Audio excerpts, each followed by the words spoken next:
Nahum, good to see you again. Yeah, it's a pleasure. You're an expert in protein translation, mRNA translation, protein synthesis. I'm just curious if you could bring me up to speed on what we know in terms of Fragile X and how mRNA translation is altered in Fragile X syndrome, and where you think the next big discoveries might come from. Thank you very much, Peter.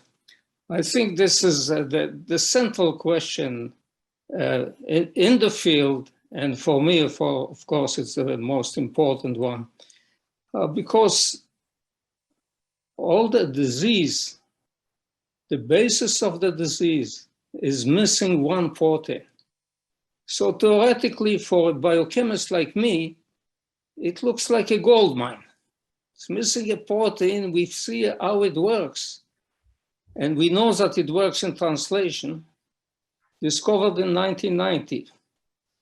So since then, we have now 30 years. Since then, we still do not understand the full range of activity of this protein. So the question that has been asked for many years is, how does it inhibit translation? Most of the experiments until now shows that it's inhibition of one phase of translation, which is the elongation, but there are also reports that one cannot discount that the inhibition, they also inhibit initiation of translation. So the question is, which one is the correct? Are there different circumstances, etc.? And what we know now is that there are only a few papers, and one, as far as I know, there is one cryo-EM paper that looks at the structure. And surprisingly, it finds that the FMRP binds the ribosome directly. It was always thought for many years that it binds to the mRNAs, and then it inhibits translation this way. So now the belief is, the general consensus, that there might be two modes of binding that can happen at the same time to the mRNA and to the ribosome. So next to that, what's the consequence of this binding? This we don't know. This, once we know it, I must emphasize it, once we know these interactions of the FMRP with the ribosome and the mRNA, then of course we could better explain all the physiological effects, and importantly also think and design drugs that can now rescue this deficiency in FMRP. The reason I'm so excited about the ability to cure the disease using the new technologies, and I want to raise the mRNA technology in order to express the protein. So because everybody in the world now is aware how good mRNA translation, mRNA translation can cure the disease, not cure, but at least help tremendously to reduce it. No, I think you're absolutely, I'm incredibly excited about all the genetic technologies, be it protein replacement through mRNA technology, be it gene replacement through the gene therapies. I think we're seeing a big sea change in how we can do it. And of course, one of the big issues is getting it into enough brain cells at the right time in order to be able to, it's essentially it's an issue of delivery. And one of the things I've noticed through the years being in science is that if there's a technological problem, rather than a conceptual one, it can generally be overcome. So we had the problem of DNA sequencing, that was overcome, and now we can sequence a human genome in a couple of hours, where it used to take us 10 years. The original Human Genome Project, the first person took 10 years to sequence their genome. I think one of the key questions for Fragile X syndrome, with these trying to address the root cause, is there a critical period over development when that type of therapeutic intervention will be most effective. So the work in Rett syndrome clearly showed that, or appears to be clearly demonstrating that you can replace the MECP2 gene in Rett syndrome whenever you want, and we don't know that for Fragile X syndrome.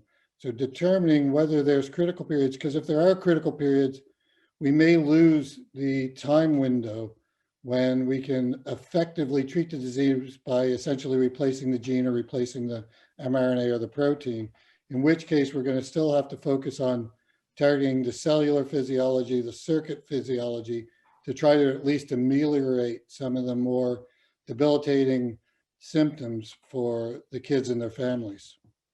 So I would say that for the next 10 years, I'm very optimistic.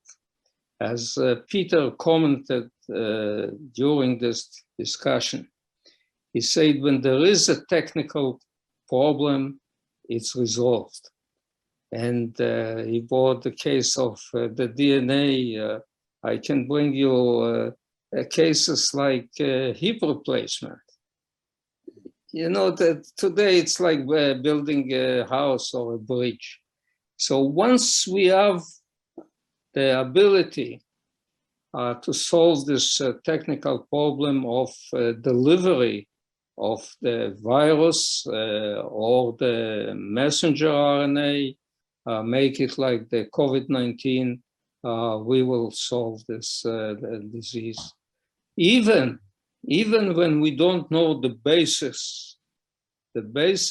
function of the protein in the center of the disease, the FMRP.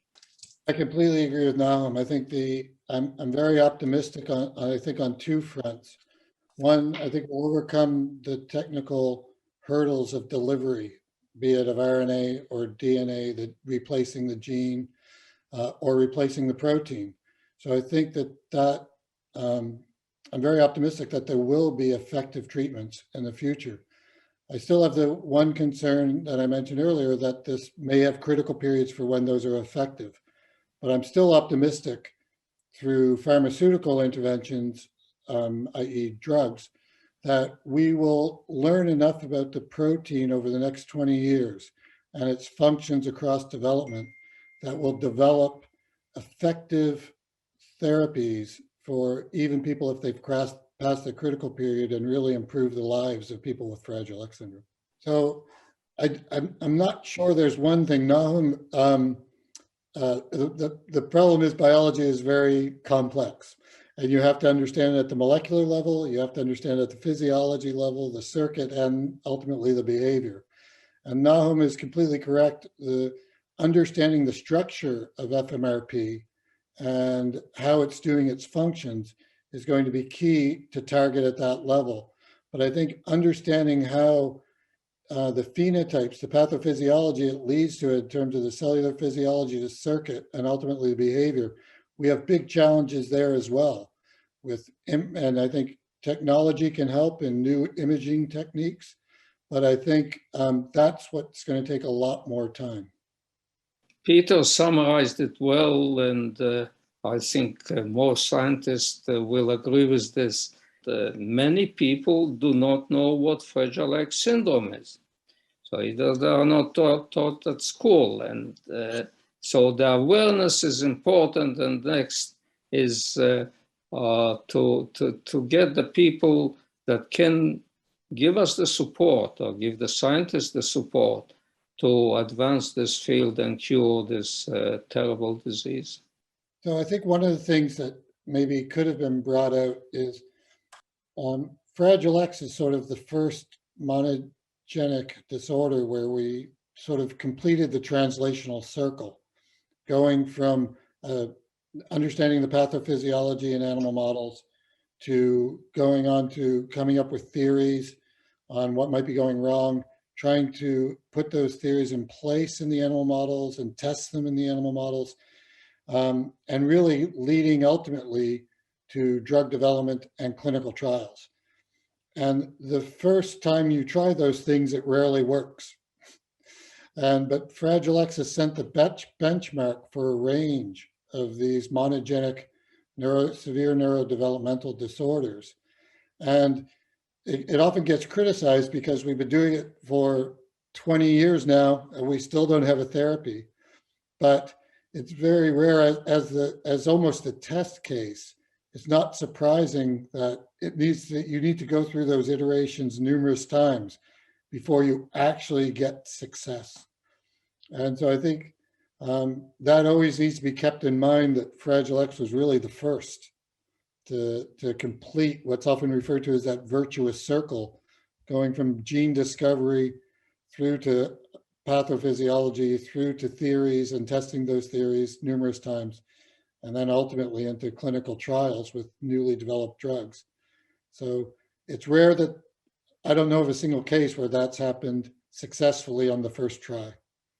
And so Fragile X is now doing that, the iterative process, and eventually we'll get it right, I think. So I'm optimistic that eventually we'll get it right. I don't know what Nahum thinks. Yeah. I completely agree. And what is gratifying is that you need different disciplines in science. So completely going from biochemistry, which is relatively simple in concept. You have protein interactions, you have enzymatic activity, you can measure it. It's the perfect, precise science. Going from this one into the most complex one, the brain. This is the next frontier. I don't know when we'll understand how the brain functions. So you can see how this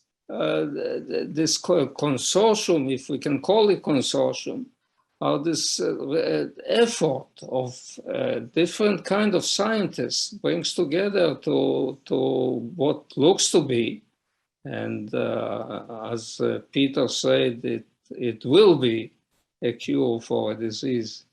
And so that what's nice about science. I always say scientists always believe that this is the future of the world. This is the panacea for all troubles, and the Fragile X syndrome cure will show it. I think we've seen a sea change in how science is done, because never before, certainly when I started my career some 30 years ago, were basic researchers meeting with the families of, with affected kids.